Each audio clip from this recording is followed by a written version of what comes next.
Now, 2017's Broadcaster of the Year goes to Karin Smith.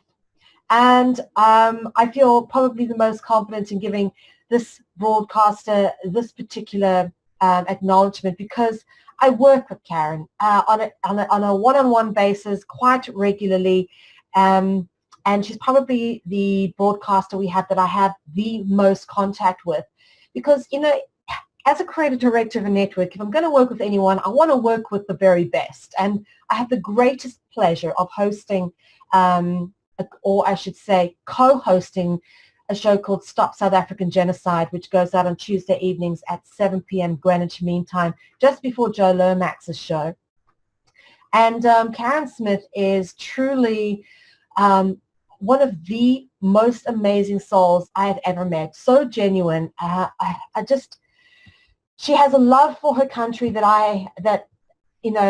it inspires me as a South African, and I'm trying not to break down in tears here because I've just got so much love for this woman.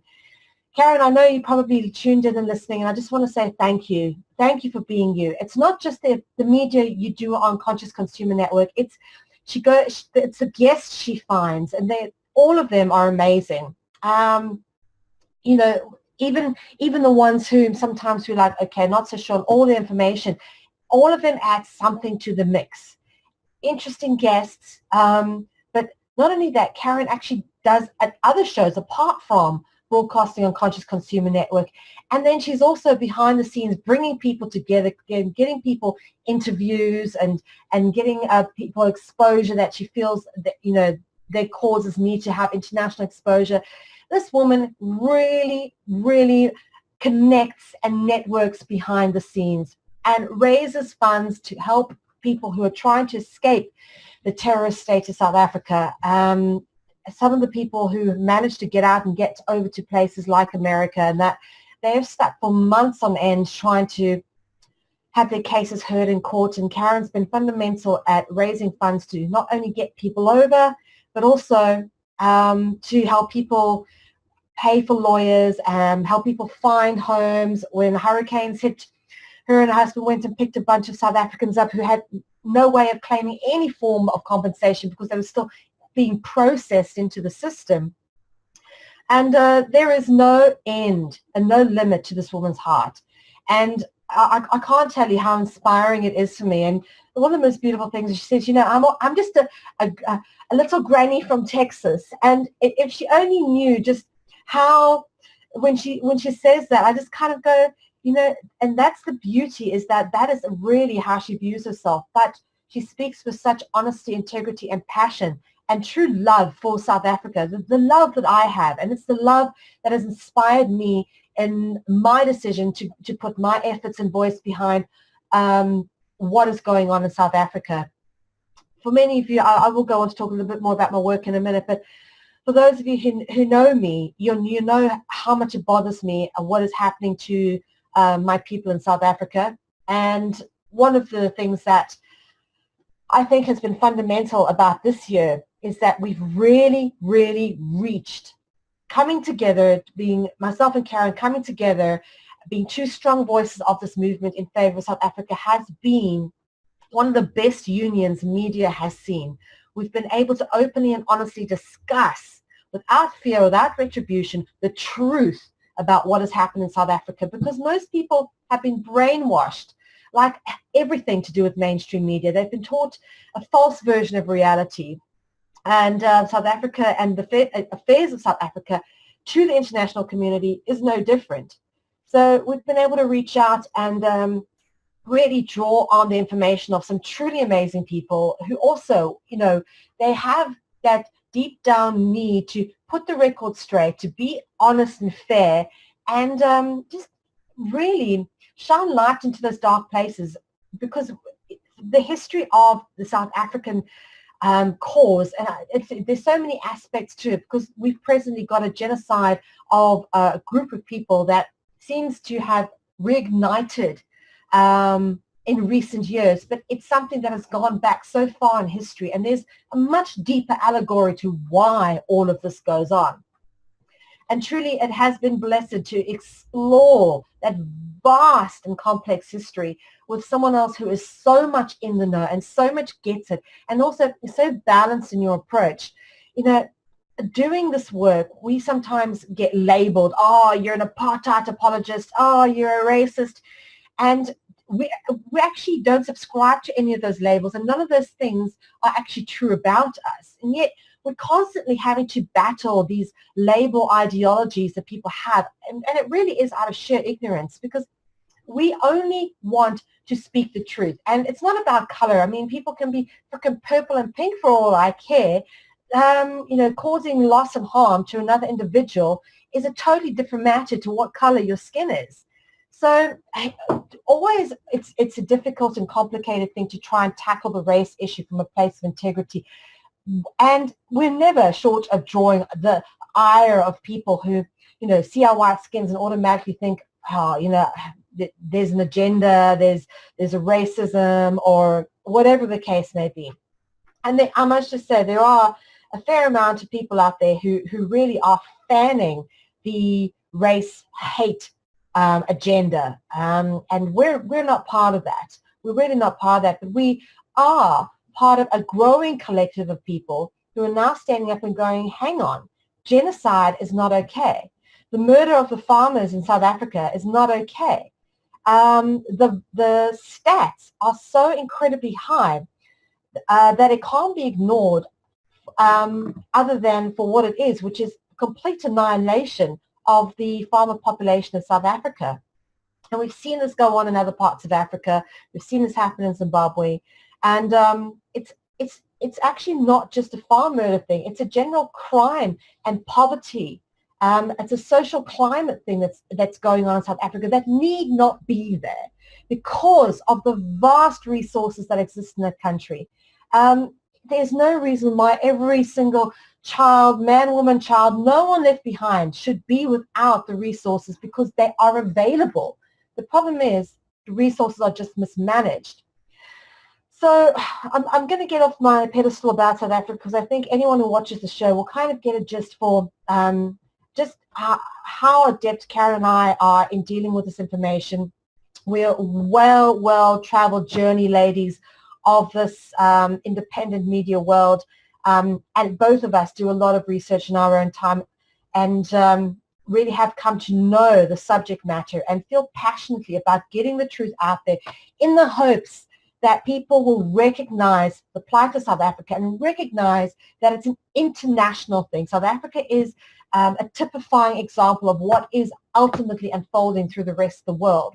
So, you know, if you look at what's going on in South Africa, you will soon recognize the patterns happening around you too, which is why we talk about it so passionately, and we really do reach out to the international community to listen to what we have to say and hear some of the stronger voices of the movement, how intelligently they have tackled this information, the vast research they've done, and it truly is a pleasure to be able to give them the platform to explore this information. And Karin is a wonderful partner to do that with. Amazingly organized behind the scenes. Her communication is immaculate. And of course, working with her on various projects as well has really just made me realize how blessed I am to have a media partner like this. So this is why our broadcast of the year for 2017 goes to Karin Smith. She's an amazing woman, and it's truly been a pleasure to get to know her, to have her as a friend, and to share a weekly slot with her. It is an honor for me to do so. And obviously, all the amazing guests she's brought on, I want to thank you all for this year. You all brought interesting perspectives, and I'll talk a little bit more about some of them as we go through this presentation. I just want to give a few comments from Karin Smith. She sent this in to me earlier about her experience of working with us. Comments from Karin Smith says, as a relative newbie to the medium of television, it was somewhat daunting and scary for me to agree to a weekly show. Having done years of radio shows, often in my pajamas, the thought of actually being seen for 2 hours every week had me shaking in my slippers. Working with Conscious Consumer Network TV has been a wonderful experience for me. The sense of calm and Biggie's our producer, Biggie's refusal to have any stress on the show made it so much easier to deal with. I'm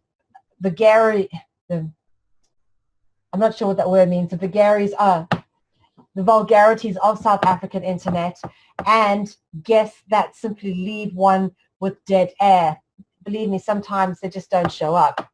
The professionalism of Mel and Biggie and the sense that one is family have made this year's show so much more than a job. We have encountered some huge attacks on the server, weird problems with lighting, people that could not get onto the show, and assorted other things, none of which fazed our wonderful producers who would tell me constantly that we would make it work no matter what. And he always delivered. Mel's calm presence and thoughtful comments always got us through tough spots and difficult guests. In all, I think we've had a very successful year, and I look forward to what 2018 holds for our show. I love you too, Karin. You are the absolute best, and it's been such a great pleasure to work with you too. You make this, what we do, absolutely worth it because, you know, we create the space for people just like you. It's an honor to have been involved in this one, and again, I've got to thank my dear friend Karin Smith for this. And this was the secession of the Cape of Good Hope. On the 24th of September 2017, King Kubaha Calvin Cornelius III, the hereditary tribal leader of the Khoisan nation, created the sovereign state of Good Hope, marking the secession of the Khoisan territory from the cruel and murderous ruling government of South Africa. Now, the Khoisan, many people have not heard of them because they've kind of been relegated to nothingness and totally ignored. The Khoisan are the original peoples who inhabited this territory before the settlement of Jan van Riebeeck at the Cape in 1652. And we actually have a group of Khoisan who are currently sitting at the Union buildings in Pretoria trying to get a meeting with Cyril Ramaphosa, the new president of South Africa. And they're going on hunger strike. They want their nationhood to be recognized. They are the first peoples of Southern Africa. And they've just basically been marginalized. And what this did was it created a unique opportunity for the hereditary tribal leader, King Cornelius, to actually step up and secede the territory from the rest of Southern Africa. And, well, of course, mainstream media totally ignored this because, of course, mainstream media in South Africa is controlled by the government. And Conscious Consumer Network was the network who got to broadcast the secession ceremony live from the palace at the Cape of Good Hope in front of Table Mountain. And you can actually see Table Mountain in the background here. So this is King Cornelius actually reading out the speech on that day. And what a brilliant thing to have been a part of. I feel truly humbled because, as I said, I made the film Secrets of the Kalahari several months before I was introduced to King Cornelius by Karin Smith, and we got to interview him 2 weeks before he actually made this claim of secession. And we've been following on with the story and giving support to the sovereign state of Good Hope behind the scenes and advising and, you know, creating the content on the website that's going out to the world, so people can understand what the history is here and why there has been a secession. And in fact, it's such a big shake-up. There's going to be a big expose coming from me in January because there's been a few things that have gone on behind the scenes, interesting little maneuvers of other little groups of people in South Africa who are trying to unstabilize or destabilize the secession ceremony. So that's my big story coming out for January. I'm busy doing the research for it at the moment, but watch this space because this is a very interesting turn of events in the history of the world. And yeah, the first sovereign nation state of Southern Africa. And this is going on all over the world. I mean, I'm in Portugal now. We've got Catalonia happening in Spain and various other people who are wanting to secede from corrupt, criminal, corporate governments.